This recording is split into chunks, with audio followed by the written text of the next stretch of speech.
All right, so there's been a change to the 2018 International Energy Conservation Code.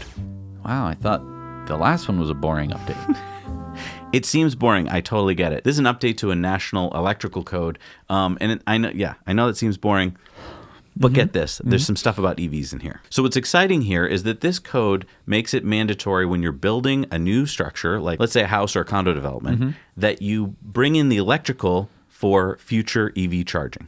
What do you mean bring in the electrical? Well, instead of having to retrofit and rip apart walls and bring wires all the way back to the panel, this code says when you're building the house, let's say a garage or parking space, you've got to bring the conduit and the cables out to the parking spaces based on this chart right here. So for instance, if you're going to be building one parking space, you need to have one EV ready space, which means the cable's already in the ground, it's already there, ready to be wired up by an electrician. Okay, but if you have 11 to 15 spaces, you'll have 2 EV ready spaces and then 3 EV capable spaces. What are EV capable spaces? EV capable just means that they've run the conduit or the pipe for the wire. They didn't necessarily have to put the wire in the pipe. But it's really easy when you have the pipe to just pull a wire. Absolutely. We have run enough conduit and had to pull enough cables through. The hardest part is the conduit. Right. It is. And when you're building a building, putting in conduit is not hard. And the other thing is that at the panel, they already have to have the panel ready. There's got to be a spot for that breaker to go in. And that panel would have to have enough power to power the charger. Exactly. What is the minimum charger amperage?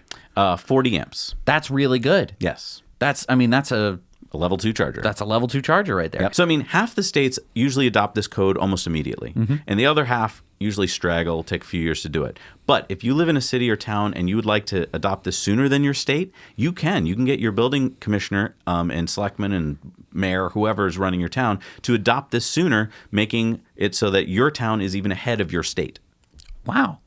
This is really interesting. So this is how we're going to have EV charging, the EV charging that we're going to need in the world. And once this is in, this can just be updated for every year. As we get more vehicle adoption, we can just say, okay, the minimum is no longer 2 EV ready spots for such a number of parking spaces. Now it needs to be 3 or 4 or 5, or 100%. It needs to be 100%. Right.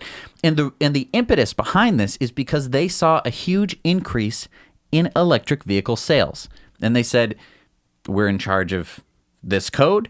We're going to implement this change. And you can see the thread as it follows along here. You have the Tesla Model 3 leads to more EV sales, leads to changes in code because of those sales, which is then going to mean that there are more EV chargers in the world, which means that it's going to be easier to adopt electric vehicles. And as soon as you adopt this, think of all the electricians in the country and the world who are going to go, wait, why am I doing this? What is EV charging about? And they're going to learn about it. Because now you can look and see, running the conduit and running the cable through a building is not that expensive. No. And adding a charger is not that expensive.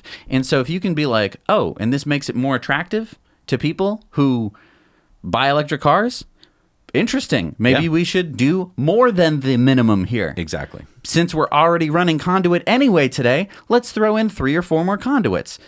Just having the conduits there is so huge because as soon as you want to run wire through it, it's super easy. Yep.